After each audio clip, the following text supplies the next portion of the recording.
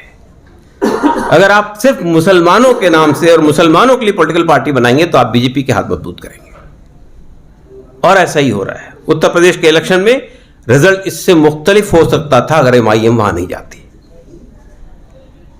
مسئلہ یہ ہے کہ دیکھیے, ہندوتوا کو یعنی ہندو کمیونزم کو طاقت ملتی ہے مسلم کمیونزم سے.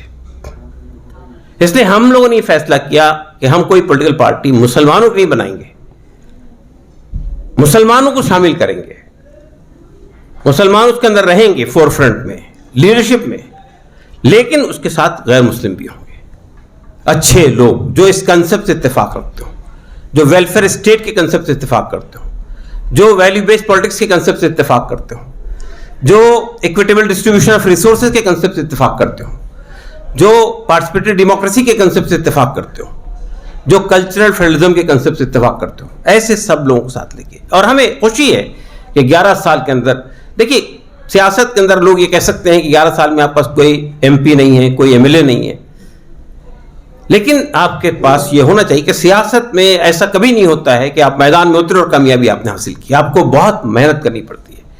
جتنا اچھا باہر سے نظر آتا ہے آپ کو سیاست, اتنا مشکل ترین کام ہے سیاست. آپ جانتے ہیں کہ BJP کب بنی تھی؟ 1952 میں بنی تھی. 1952 میں اقتدار میں کب آئی ہے؟ پہلی بار فل فلیج اقتدار میں آئی تھی اٹل بہاری واجپئی کے زمانے میں 1989 میں. تو یہ اور باقی سب پارٹیوں کو سوائے ایک ایبریشن کے عام آدمی پارٹی کے, باقی سب سیاسی پارٹیوں کے درمیان میں یہی ہوا ہے. 10 سال 20 سال 25 سال 30 سال کے بعد کامیابی ان کو ملی.